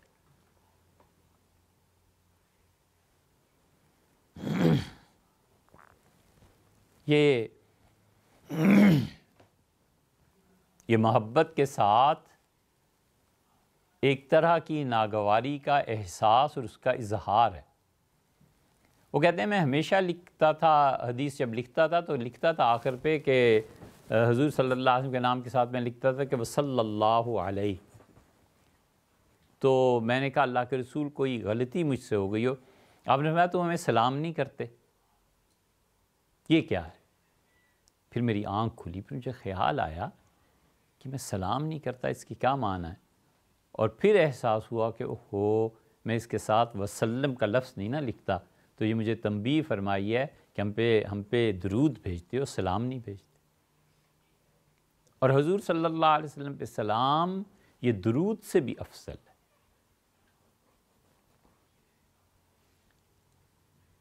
اللہ تعالیٰ کہتے ہیں کہ صلو علیہ، ان پہ درود بھیجو، وَيُسَلِّمُوا تسلیمہ، اور پورا پورا سلام بھیجو۔ وَيُسَلِّمُوا تسلیمہ کے جو الفاظ ہیں نا، ان الفاظ نے درود سے سلام کو زیادہ بڑھا دیا ہے۔ اسی لیے رسول اللہ صلی اللہ علیہ وسلم پہ سلام سب سے زیادہ اچھا مانا گیا بنسبت درود کے، اور بہت آسان ہے۔ اتنا تو سب کو آتا ہے کہ السلام علیکم ایھا النبی ورحمۃ اللہ وبرکاتہ۔ یہ آدمی کوئی پڑھتا رہتا ہے تو حضور صلی اللہ علیہ وسلم کے پاس اس کا سلام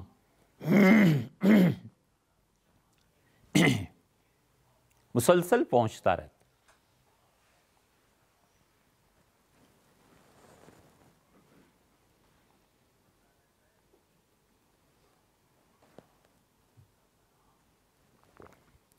اسی وجہ سے جس آدمی کو سب سے زیادہ طبیعت کا مضبوط مانا گیا سیدنا عمر رضی اللہ عنہ، جب یہ محبت کا باب آتا تھا پگھل گئے تھے، بالکل پگھل جاتے تھے۔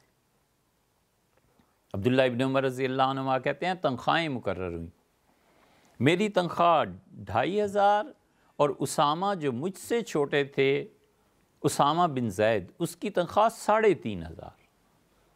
تو میں نے والد سے شکوہ کیا، میں نے عرض کیا حضرت آپ کیا کرتے ہیں؟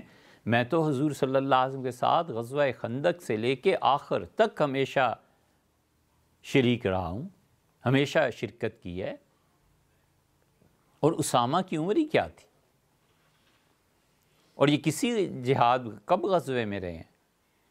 تو انہوں نے کہا عبداللہ میرے بیٹے یہ بات نہیں ہے کہ غزوات اور شمولیت اس میں اس کی وجہ سے کچھ متعین کیا گیا ہے، بات یہ ہے کہ تم سے زیادہ حضور صلی اللہ علیہ وسلم کو اسامہ سے محبت تھی، اور تمہارے والد سے زیادہ رسول اللہ صلی اللہ علیہ وسلم کو اسامہ کے والد سے محبت تھی۔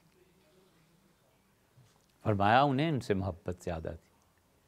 اسامہ سے تو رسول اللہ صلی اللہ علیہ وسلم کو اتنی محبت تھی کہ حضرت عائشہ رضی اللہ عنہ اور حضرت اسامہ رضی اللہ عنہ تقریباً ہم عمر تھے۔ تو عائشہ رضی اللہ عنہ ام المومنین فرماتی ہیں کہ بچپنے کی وجہ سے ان کی ناک بہہ رہی تھی، تو رسول اللہ صلی اللہ علیہ وسلم اٹھے اور اسامہ کی ناک صاف کی، اور میں نے ایسے اظہار کیا جیسے عورتوں کا خواتین کا ہوتا ہے، تو رسول اللہ صلی اللہ علیہ وسلم عائشہ ایسے نہیں، تمہیں پتہ ہے اسامہ مجھے بہت اچھا لگتا ہے، اور تمہیں چاہیے کہ اسامہ سے محبت رکھو۔ جن جن کی محبت کا رسول اللہ صلی اللہ علیہ وسلم نے ذکر کیا ہے اور جن کے لیے دعا کی ہے، وہ امت کے لیے اب تک اثاثہ اور سرمایہ ہے محبت کا۔ سیدنا حسن اور حسین رضی اللہ عنہما سے رسول اللہ صلی اللہ علیہ وسلم فرمایا اللہم انی احبہم، اللہ میں ان دونوں بچوں سے بڑی محبت کرتا ہوں، اور اللہ جو ان سے محبت کرے تو اس سے محبت کر۔ بہت بڑی دعا۔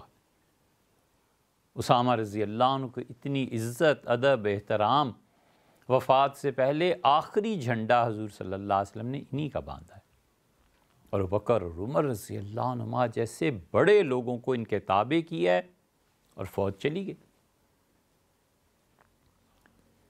لوگوں نے کہا کہ یہ اتنا چھوٹی عمر کا بچہ، شاید 15-16 سال کے ہوں گے، اور ان کے انڈر ابو بکر اور عمر رضی اللہ عنہ جیسے بڑے آدمیوں کو حضور صلی اللہ علیہ وسلم بھیج رہے ہیں، یہ اسامہ کی امارت کیا ہے؟ تو حضور صلی اللہ علیہ وسلم بالکل شدید بیماری اور ضعف کی حالت تھی، بستر پر لیٹے لیٹے فرمایا کہ مجھے معلوم ہے یہ منافق ہیں، انہوں نے پہلے میں نے جب زید کو امارت دی تھی اور سردار بنایا تھا، لشکر کا امیر بنایا تھا، تو اس وقت بھی میرے انتخاب پہ لوگوں نے اعتراض کیا تھا، اور اب جب میں نے اس کے بیٹے کو امارت دی ہے تو اب یہ پھر مجھ پہ اعتراض کرنے لگے ہیں، اور مجھے قسم ہے اللہ کی جس کے قبضے میں میری جان ہے، اس کا والد زید بھی مجھے بہت عزیز تھا، مجھے بڑی محبت تھی اس سے، اور اس کا بیٹا بھی مجھے بہت عزیز ہے، مجھے بڑی محبت ہے اس کے بیٹے سے۔ اگلی منزل پر جب پہنچے مدینہ منورہ سے باہر تو پتہ چلا حضور صلی اللہ علیہ وسلم کا انتقال ہو گیا، پلٹے۔ تو اسامہ کہتے ہیں یہاں مدینہ پہنچ کے ہمیں پتہ چلا کہ افواہ اڑ گئی ہے، صداقت اور حقیقت کچھ نہیں، تو میں جلدی سے حاضر ہوا اور حضور صلی اللہ علیہ وسلم کو میں نے دیکھا کہ وہ بول نہیں سکتے تھے، اتنا ضعف ہو گیا تھا، تو آپ نے ہاتھ اٹھائے اور مجھ پہ رکھ دیے اور ہونٹ ہلتے رہے، میں سمجھ گیا کہ میرے لیے دعا فرما۔ اس لشکر میں حضرت عمر رضی اللہ عنہ ان کے تحت تھے نا، اس لیے حضرت عمر رضی اللہ عنہ خلیفہ ہونے کے باوجود کبھی اسامہ کو دیکھتے تھے تو انہیں کہتے تھے السلام علیکم ایھا الامیر، امیر اللہ کی سلامتی ہو۔ کسی نے کہا کہ اسامہ کو آپ امیر کیوں کہتے ہیں، آپ تو خود امیر المومنین ہیں؟ انہوں نے کہا نہیں، آخری قیادت مجھ پہ جو رسول اللہ صلی اللہ علیہ وسلم نے متعین فرمائی تھی یہ اسامہ تھے، اس لیے میرے لیے تو امیر ہیں وہ ہمیشہ کے لیے۔ یہ تعلق نہیں ہے تو اور کیا، یہ محبتیں نہیں ہیں تو اور کیا، یہ سب چیزیں اسی لیے تھیں کہ رسول اللہ صلی اللہ علیہ وسلم سے تعلق وہ جانتے تھے کہ اللہ تک پہنچنے کی یہ واحد راہ ہے۔ اس لیے کہ بڑے احسانات ہیں حضور صلی اللہ علیہ وسلم، جتنے احسانات ہیں دنیا میں کوئی ان احسانات میں ان کا شریک و سہیم نہیں۔ قیامت میں ان کی شفاعت ہے، وہ کبیرہ گناہ کے جو مرتکب تھے ان تک پہنچے گی۔ ابو داؤد کی یہ روایت اب بھی کسی نے بہت اچھا کیا ہے، روضہ مبارک کے ساتھ لکھی ہے کہ رسول اللہ صلی اللہ علیہ وسلم نے فرمایا میری شفاعت میری امت کے ان لوگوں تک پہنچے گی جو کبیرہ گناہ میں مبتلا تھے، ان کی شفاعت سے قیامت میں اس حد تک نفع ہوگا کہ جہنم میں لوگوں کے جو عذاب ہیں وہ کم کر دیے جائیں گے۔ ابو لہب نے اسی لیے کہا کہ مجھے پیر کے دن وہ مجھے آ کے باندی نے اطلاع دی، سویبہ نے، یہ لوگ نام رکھتے ہیں صوبیہ، یہ صوبیہ کوئی نام نہیں ہے، شرجیل کوئی نام نہیں، اصل لفظ ہے سویبہ، یہ نام ہے اصل، اور شرجیل نہیں ہے، وہ شراحبیل ہے۔ تو کاتبوں نے نکتے چکے ادھر ادھر کر دیے ہیں، اس لیے لوگوں کو غلطی لگ جاتی، وہ شراحبیل لفظ ہے اور وہ لفظ ہے سویبہ۔ تو بھائی تھے عبداللہ بھی، تو اس لیے جب حضور اقدس صلی اللہ علیہ وسلم کی ولادت کا انتظار سب کو تھا کہ یتیم بھائی چلا گیا اور اس کا بچہ جو ہوگا یہ یتیم ہوگا، تو ہر ایک کو محبت تھی اپنے بھائی کی وجہ سے، اور اس نے آ کے اطلاع دی سویبہ نے، ابو لہب کی باندی تھی نا، تو سویبہ نے آ کے کہا، سویبہ نے حضور صلی اللہ علیہ وسلم کو دودھ بھی پلایا، نبی کریم صلی اللہ علیہ وسلم کو دودھ پلایا تھا بنو مخزوم کی خواتین نے، یہ ابو جہل بھی اسی خاندان سے تھا، اس لیے یہ رسول اللہ صلی اللہ علیہ وسلم کا ننہال بھی لگتا ہے، اور فاطمہ نام کی کئی خواتین نے دودھ، یہ پوری ایک مستقل بحث ہے۔ سویبہ نے بھی، تو سویبہ آئی ہیں یہ خبر لے کے ولادت کے فوراً بعد، تو انہوں نے خواب میں حضرت عباس رضی اللہ عنہ کہتے ہیں مجھ سے بھائی نے کہا کہ میں نے انگلی سے اشارہ کیا سویبہ کو کہ آزاد ہو، اس خوشی کی خبر لائی ہو کہ عبداللہ کے یہاں بیٹا پیدا ہوا ہے۔ تو ان کا جب پیر کا دن آتا ہے تو اس دن میری اس انگلی کو جہنم میں پانی دیا جاتا ہے۔ اس کا مطلب یہ ہے کہ جس آدمی نے کوئی ذرہ برابر نیکی بھی رسول اللہ صلی اللہ علیہ وسلم کے ساتھ کی ہے، اللہ اس کا بھی احسان نہیں رہنے دیتا۔ آدمی سوچے نا کہ اس نے اشارہ ہی کیا نا کہ آزادی ہے، اس کی بھی جزا اسے خدا نے دی۔ اس سے اندازہ کرنا چاہیے کہ جو لوگ امت میں کام کرتے ہیں، جو لوگ خدا کے دین کے لیے جد و جہد کرتے ہیں، جو لوگ خدا کے دین کی بقا کے لیے اپنی زندگیاں، اپنا مال، اپنا وقت صرف کرتے ہیں، سب سے بڑا سخی آدمی وہ ہے جو خدا کے دین کو اپنا وقت دیتا ہے۔ مال سے بھی بڑی سخاوت ہے، اس لیے کہ مال تو پھر واپس آ جاتا ہے، کچھ نہ کچھ ہو جاتا ہے، ٹائم کہاں سے وہ واپس لائے گا؟ تو جنت میں بھی نہیں واپس آئے گا، وہاں کا تو وقت اپنا ہی ہے۔ یا یہ کہ انسان جنت میں پہنچ کے مزید سوچنے 2 طرح کے وقت اسے مل جائیں، یہ بھی تو فلسفہ ہے نا۔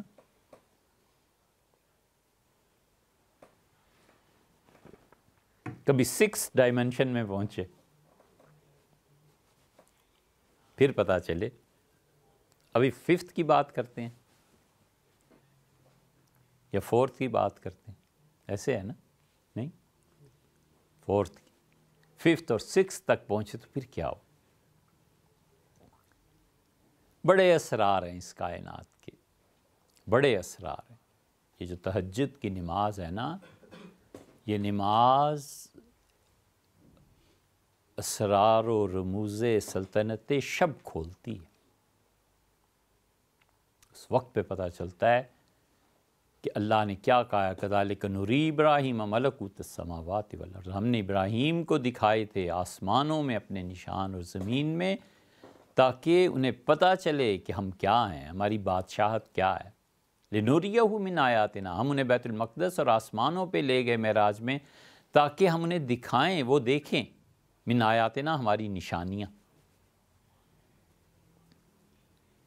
تو اس لیے حضرت رسالت پناہ صلی اللہ علیہ وسلم کیا کوئی جن کاموں کی رپورٹ وہاں پہنچتی ہے نا، وہ احسانات ان کا بدلہ خدا دیتا ہے۔ حضور صلی اللہ علیہ وسلم تک اس کی خبر پہنچنا یہ ہمارے عقیدے کا حصہ ہے، اس پہ کسی کو اختلاف نہیں۔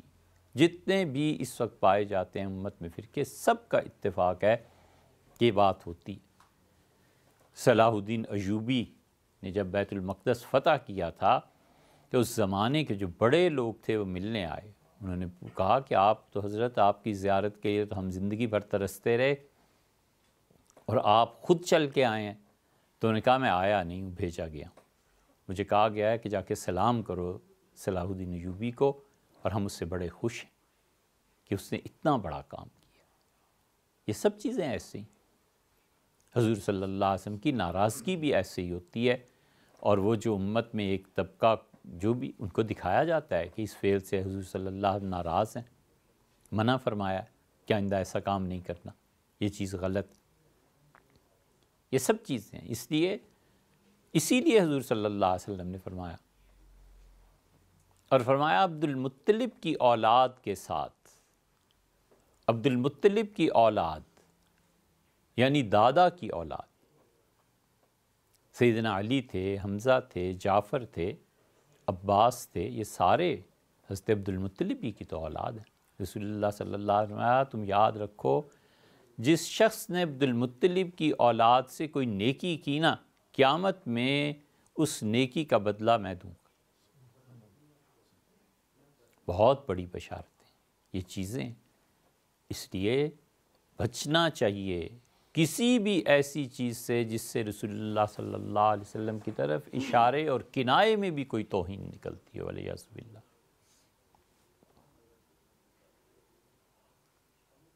کسی آدمی نے ہارون رشید کی موجودگی میں کہہ دیا تھا حضور صلی اللہ علیہ وسلم کا بال چھوٹا سا، بہت ناراض ہوئے، انہوں نے کہا نبی کریم صلی اللہ علیہ وسلم کے بال کو کہتے۔ عمر بن عبدالعزیز رحمۃ اللہ علیہ کہتے تھے ان سے وہ اور بہت سے لوگوں کا یہ قول مل جائے گا، سیر اعلام النبلاء میں ذہبی نے، ابن کثیر، وہ سب نے نقل کیا ہے کہ انہوں نے کہا حضور صلی اللہ علیہ وسلم کا بال اس دنیا کی ساری سفید اور زرد چیزوں سے زیادہ اچھا ہے، یعنی سونے چاندی سے۔ اس ادب اور احترام ہی کا حال تھا کہ عمر بن عبدالعزیز رحمۃ اللہ علیہ کی پیشانی پہ گھوڑے سے گر گئے تھے، جب بچے تھے گھوڑا دوڑاتے تھے تو ایک زخم آ گیا تھا۔ سیدنا عمر رضی اللہ عنہ کو کسی وقت خواب میں یہ دکھایا گیا تھا کہ تمہاری اولاد میں یہ بچہ ہوگا جو اس دین کی مدد کرے گا۔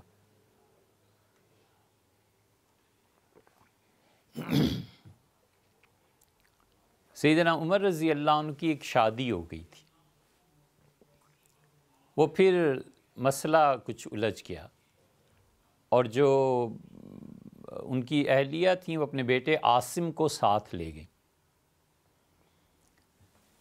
تو عاصم سے سیدنا عمر رضی اللہ عنہ کو بڑی محبت تھی، چھوٹی اولاد تھی نا، تو ابوبکر رضی اللہ عنہ کی خلافت میں حضرت عمر رضی اللہ عنہ نے بڑی کوشش کی کہ اپنے بیٹے سے ملیں، تو ملنے نہیں دیا گیا۔ خاندان ان کا بڑا مضبوط تھا، وہ بچے کو چھپا لیتے تھے۔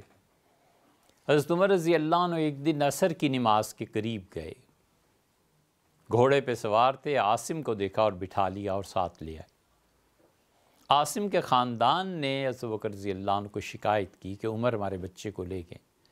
حضرت ابوبکر رضی اللہ عنہ کا یہ پہلا فیصلہ تھا حضرت عمر رضی اللہ عنہ کے خلاف، اور فرمایا بچے کو واپس دیا جائے، بچے پہ ماں کا حق فرمایا تمہاری نسبت زیادہ بنتا ہے، تو بچہ لوٹا دیا گیا۔ ان عاصم رضی اللہ رحمۃ اللہ علیہ کی اولاد میں عمر بن عبدالعزیز رحمۃ اللہ علیہ پیدا ہوئے تھے۔ تو حضرت عمر رضی اللہ عنہ کبھی کبھی کہتے تھے کہ کاش وہ بچہ میں اپنی زندگی میں دیکھوں جس کی پیشانی پہ ایک نشان ہے۔ یہ عمر بن عبدالعزیز رحمۃ اللہ علیہ تھے۔ بہت زبردست خلافت رہی، بہت کامیاب چیزیں، بہرحال بڑی شخصیت تھی۔ کسی نے ان کی وفات سے پہلے کہا کہ ہم آپ کی میت کو دمشق سے مدینہ منتقل کریں گے، اور حضور صلی اللہ علیہ وسلم کے قبر مبارک کے قریب ابھی جگہ باقی ہے وہاں، تو ان کا مجھے بٹھاؤ، تکیے لگائے گئے، بٹھایا گیا۔ ان کا سنو، میں تمہیں بتاؤں کہ جہنم کے علاوہ جتنے عذاب خدا کے ہیں نا، خدا بڑے سے بڑے عذاب میں مبتلا مجھے کر دے اگر میں جھوٹ بولوں۔ میرے تصور میں بھی کبھی نہیں آیا کہ حضور صلی اللہ علیہ وسلم کے ساتھ میں کہیں ان کے پہلو میں دفن، ان کی عزت، ان کی محبت، ادب، اور میرا کچھ نہ ہونا، گناہ گار ہونا، کبھی اس نے یہ سوچنے کی ہمت ہی نہیں پڑی کہ اس پاک جگہ پہ میرا وجود جائے گا۔ کہا نہ، ایسے نہ کر۔ حضرت عائشہ رضی اللہ عنہ کے لیے بھی لوگوں نے کہا تھا، انہوں نے بھی یہی فرمایا تھا۔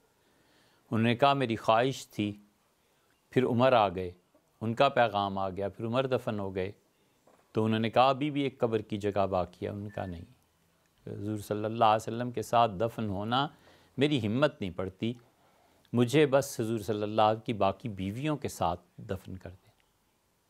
تو اس لیے ان کا حق پہچاننا، ان کے دین کے لیے کام کرنا، ان کی محبت، ان پہ سلام بھیجنا، جن چیزوں کے ساتھ ان کی وابستگی رہی ہے اس وابستگی کا احترام کرنا، اتنا زیادہ احترام ان چیزوں میں رہا ہے کہ حضرت بلال یہ بیت المقدس جب فتح ہوا ہے تو حضرت عمر رضی اللہ عنہ گئے تھے چابی لینے کے لیے، مشہور واقعہ 16 یا 17 ہجری میں پیش آیا ہے، ابن کثیر نے بھی اس پہ کچھ لکھا ہے۔ وہاں حضرت عمر رضی اللہ عنہ نے کہا کہ 4000 سے زیادہ صحابہ کرام رضی اللہ عنہ ان کے ساتھ گئے تھے، وہ مسجد حضرت عمر رضی اللہ عنہ نے کہا یہ داؤد کی مسجد کہا ہے، تو یہودیوں نے کہا یہ، فرمایا یہ نہیں ہو سکتی، اندر جا کے دیکھا، فرمایا یہ نہیں ہے، پھر وہ ایک اور جگہ لے گئے، تو وہاں پہ فرمایا کہ تم کیا کرتے ہو میرے ساتھ، جھوٹ بولتے ہو یہودیو، کیوں مجھے غلط راہ پہ لے جا رہے ہو، یہ نہیں ہے داؤد علیہ السلام کی مسجد۔ پھر وہ ایک تہہ خانے میں لے گئے، اس میں ایک دروازہ کھلا، پھر حضرت عمر رضی اللہ عنہ دیر تک اسے دیکھتے رہے، پوچھتے رہے، پھر فرمایا یہ ہے وہ مسجد جس کا حضور صلی اللہ علیہ وسلم نے مجھے بتایا تھا کہ تم وہاں جاؤ گے، یہ ہے وہ چیز۔ وہاں 4000 صحابہ کرام رضی اللہ عنہ، اس سے زیادہ ان کے ساتھ تھے، وہ اس مسجد میں گئے۔ پھر حضرت عمر رضی اللہ عنہ بہت اسے وسیع کر دی تھی، یہ جو پیغامات، یہ جو سوالات آئے تھے وہاں سے امریکہ سے، اس میں ہم نے اس کا ذکر کیا ہے کچھ تفصیل سے۔ تو حضرت عمر رضی اللہ عنہ کا بلال کو بلاؤ، آذان دیں، حضرت بلال رضی اللہ عنہ نے آذان دی، اور سارا کاروبار زندگی اس دن ٹھپ ہو کے رہ گیا۔ صحابہ کرام رضی اللہ عنہ ایک دوسرے سے ہٹ گئے اور روتے پھرتے تھے کہ یہ وہ آذان ہے جو رسول اللہ صلی اللہ علیہ وسلم کے سامنے بلال دیتے، یہ نسبت اور انتسابی تو ہے۔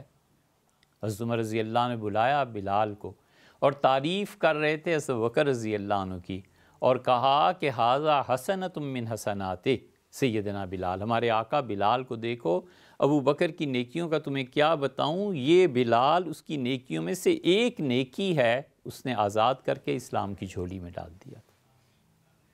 مناقب حضرت بکر رضی اللہ عنہ کے بیان کر رہے تھے۔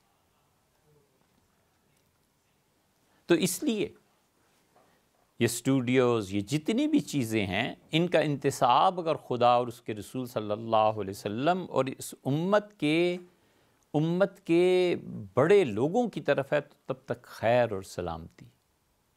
یہ ادب اور احترام کے ساتھ ہے. ادب اللہ نے القاء کیا تھا، ان کے دلوں میں ڈالا. حضرت معاذ رضی اللہ عنہ کہتے تھے میں جب سے مسلمان ہوا ہوں میں نے دائیں طرف رائٹ ہینڈ پہ کبھی نہیں تھوکا آج تک.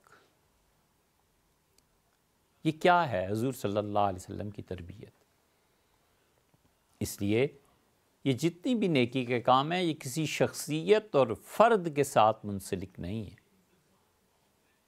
یہ بڑی بری بات. یہ شخصیتوں کو بنانا، شخصیتوں کو اجاگر کرنا، ان کے محاسن، خوبیاں اور فضائل کچھ نہیں، ادارے اصل.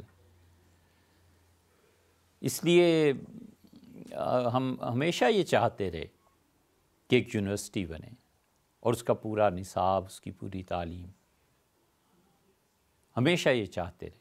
اور ہوتا وہی ہے جو اللہ کو منظور ہوتا ہے، ہوتا وہی ہے جو اللہ چاہتا ہے. اس سلسلے میں یہ جو آپ اسٹوڈیو دیکھ رہے ہیں بہت لوگوں نے تعاون کیا. یہ دین کا جتنا کام ہے، یہ ادارہ جتنا بنا ہے، اس میں بہت بڑا ہاتھ، بہت بڑا کام. اور اللہ تعالیٰ قبول فرمائے ہمیشہ جو ساتھ لگ کے اور جڑ کے کھڑے رہے ان میں سے یہ انیس صاحب بیٹھے. بڑا کام انہوں نے کیا. ان کی جیب اور ہمارا ہاتھ بس ایک ہی چیز رہی ہے، اور لاکھوں نہیں کروڑوں روپے انہوں نے خرچ کیے ہیں، اور بغیر پوچھے کہ ہم کہاں خرچ کر رہے ہیں کیا نہیں، بس کہنے کی. اور بس اوقات تو کہنا بھی نہیں پڑا. اسی طرح اس اسٹوڈیو اور اس چیز کے لیے ان لوگوں کی نیکیوں اور خدمات کا اعتراف ضروری ہے. امریکہ سے خالد صاحب آئے تھے، وہ ساری چیزیں دیکھ کے گئے تھے اور انہوں نے بہت تعاون کیا. طارق صاحب ہیں اور بہت پرانے دوستوں میں ہمایوں ہیں اور لوگ ہیں بہت سے قابل احترام. وہ سب اپنا پیسہ اور اپنی کاوش اور محنت، اور ان میں سب سے زیادہ نمایاں جنہوں نے وہاں بھی ہمارے جانے پہ بھی اور ہمارے یہاں پہ بھی بہت زیادہ ہمارے ساتھ ہمیشہ ان کا تعاون رہا. اللہ تعالیٰ ان کی نیکیوں کو قبول کرے. یہ گلزار صاحب اور اسی طرح اور بہت سے دوست ہیں. ندیم صاحب ہیں، وہ ہمیشہ ساتھ رہے. طارق بھٹی ہیں، انہوں نے بڑی قربانیاں دیں. جس موقع پہ جب بھی ہوا یہ سب لوگ اس ادارے کی بنیاد بنے، اسٹوڈیو کی بنیاد بنے، ان چیزوں کی بنیاد بنے. پھر عملاً جب کام کا وقت آیا تو وقت نہ ہونا اور پھر مصروفیات کا زیادہ بڑھ جانا، اس ایک بلڈنگ کے بعد پھر باقی کام سارا چھوٹے بھائی سعد ہیں انہوں نے کرایا. ان کی خدمات کا اعتراف ضروری ہے. پھر عرفان صاحب ساری نگرانی کرتے رہے، کون سا کیمرہ، کیا چیز کیا. اور یہ وہ نام ہے جو ایسے استدرادن ابھی ذہن میں آ گئے، وگرنہ اور بہت سے لوگ ایسے بھی ہیں جن کا نام بھی ہم نہیں جانتے، جن کو کبھی دیکھا نہیں، سنا نہیں. اور اللہ تعالیٰ تو دیکھتا ہے. اگر کام اس کے لیے ہے تو ضرور اس کا اجر دے گا، اس جہان میں بھی اور اس جہان میں بھی. اگر اس کے علاوہ غیر کے لیے ہے پھر سب کچھ عکارت، پھر کچھ بھی نہیں. تو اس لیے مبارکباد کے قابل ہیں وہ لوگ جنہوں نے تعاون کیا. یہ اسٹوڈیو بنا، ہم نے چاہا تھا کہ یونیورسٹی بنے، یہ چیزیں، مگر کوئی سامان بنا نہیں. بس اللہ کو جو منظور ہو، جو چیز بھی ہو. ذہن جاتا ہے حضرت شیخ مولانا زکریا صاحب رحمۃ اللہ علیہ کی اس بات کی طرف جو ہمارے حضرت سناتے تھے. حضرت رحمۃ اللہ علیہ فرماتے تھے، مولانا ابو الحسن علی ندوی رحمۃ اللہ علیہ حضرت فرماتے تھے کہ میرے شیخ شاہ عبد القادر صاحب رائے پوری رحمۃ اللہ علیہ سے ان کے شیخ شاہ عبد الرحیم صاحب رائے پوری رحمۃ اللہ علیہ کو اتنی محبت تھی اپنے خادم سے کہ فرماتے تھے عبد القادر مولوی صاحب جی تو چاہتا ہے مرنے کے بعد بھی اکٹھے ہی رہیں، لیکن ہوتا وہ ہے جو اللہ کو منظور ہوتا ہے. جو میرے حضرت لیکن کہتے تھے نا تو میں ہاتھ جوڑتا، میں کہتا تھا لیکن نہ کہیں، یہ نہ کہیں. لیکن حضرت کہتے تھے لیکن ہوتا وہ ہے جو اللہ. تو ایک رائے پور میں تدفین ہوئی اور ایک سرگودا میں. تو فرماتے اس لیکن کا حضرت کا جو لفظ تھا نا یہ مجھے بڑا اضطراب میں مبتلا کرتا تھا. تو ہوتا ایسے ہی ہے جو اللہ چاہے. لیکن یہ ضرورت ہے اب بھی اور ہمیشہ کہ ہم ایک ایسے تعلیمی ادارے کو، متعدد تعلیمی ادارے بنائیں جس میں سیاست کا دخل نہ ہو، جس میں حکومتوں کے اتار چڑھاؤ کوئی معنی نہیں رکھتے. اس امت کی نشأت ثانیہ ہم یہ سمجھتے ہیں کہ علم سے، اور علم بھی ایسا جس میں 60% تربیت ہو اور 40% علم ہو بس. اگر ایسے ادارے نہیں بنیں گے تو یہ جو شارٹ کٹ ڈھونڈ رہے ہیں نا پچھلے 70-80 سال سے یا 300 سال سے، یہ شارٹ کٹ کامیاب ہونے کے بظاہر نہیں لگتے. اللہ تعالیٰ ان ساری مساعی کو قبول فرمائے. جس نے جو تعاون کیا اللہ انہیں جزائے خیر دے، اور اللہ تعالیٰ اس اسٹوڈیو کو، ان سب مساعی کو خیر اور برکت کا باعث بنائے.